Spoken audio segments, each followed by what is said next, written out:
Now for the part that everyone might love. No, I'm just playing. I'm talking about love though, for real. I'm actually talking about love. So, twin flames. Twin flames. You mirror each other. Let's talk about it. I've been blessed enough to go through multiple soul tie relationships, and I've learned so much through this. First off, listen. Listen, people. It doesn't matter if this is a soul tie or not. They will still cheat on you.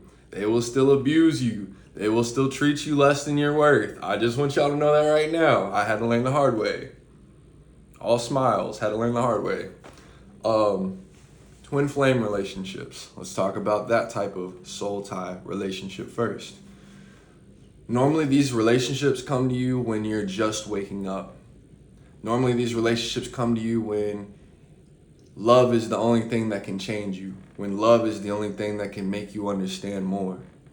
In my situation, my twin flame relationship, I wasn't even awakened to the point of understanding myself or while I was here. Honestly, I was just in self-destructive habits. I was just trying to get messed up every day, and I had nothing to look forward to. I literally had nothing to look forward to, and that was my life that I created for myself. And during that period that I was in that time where I just didn't care and didn't try and just wanted to be messed up all the time, I ran into somebody. And a lot of times in twin flame relationships, they'll be the opposite of you. They might literally do the opposite things that you do, like to the T. Like, maybe they're into religion and you're not. Maybe they're into, doing things a certain way and you're not. The point is that one, it lets you know that our differences aren't really what ties us. There's other things that ties us together that's more important and deeper. There's more that ties us together than that divides us apart. Everyone needs to realize that. And this plays out in twin flame relationships. That's why you're attracting someone and the complete opposite of you, because opposites attract. Okay, opposites attract.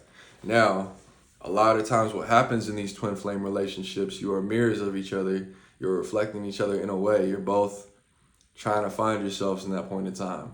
Maybe it's not a reflection of exact energy, of course, but it's a reflection of self-growth and where you're at with your awareness. And for me, with my twin flame experience, the person was great.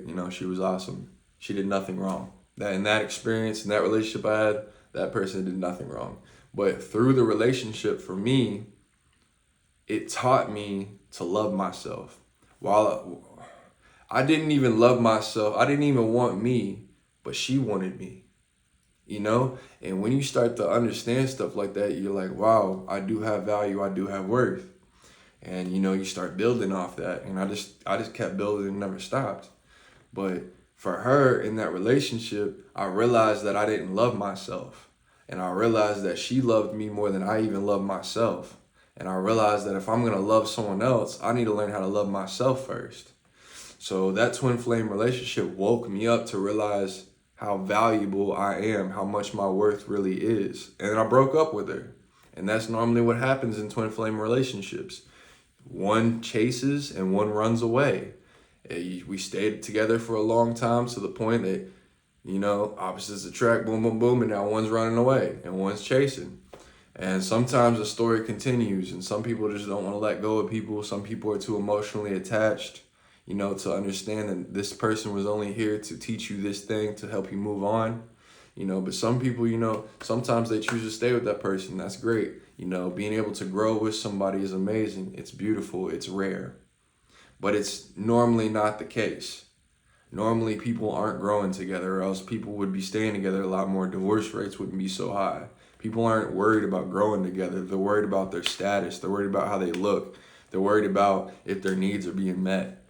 People aren't worried about accountability, about self-understanding, about realization with self. People don't care about that type of stuff normally. So a lot of times when you do awaken to the point where it's time to grow, you're growing alone. And that's what I realized. The person I was with still had a lot of preconceived notions of how they need to be because of their parents and how their parents told them how to be. And because they respected and loved their parents so much, that person, she lived through what her parents wanted her to be. And that was not where I was at. I was in a spot where I just didn't love myself, and I realized that I didn't care what anyone wanted me to be. I just didn't love myself. So it woke me up to make me realize you're important too. I'm important too. And with that, like I said, I left her, I broke up with her, and that's when I started serious self-work. No joke. I started grinding on myself. I started understanding myself. I started learning. I started healing. I started developing. And that's all it takes, is that one time to run into somebody that, you know, God, source, whatever you want to call it, it works in mysterious ways.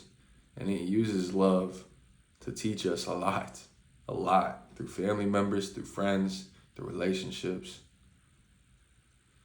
So I just wanted to put that out there. That was my twin flame experience. And if you run into a twin flame, maybe it's not supposed to be a forever thing. Maybe source is just waking you up too. Sometimes it's not good to force things just because you feel like it looks better or it's the way to go. Sometimes the way to go is what's best for you and your heart.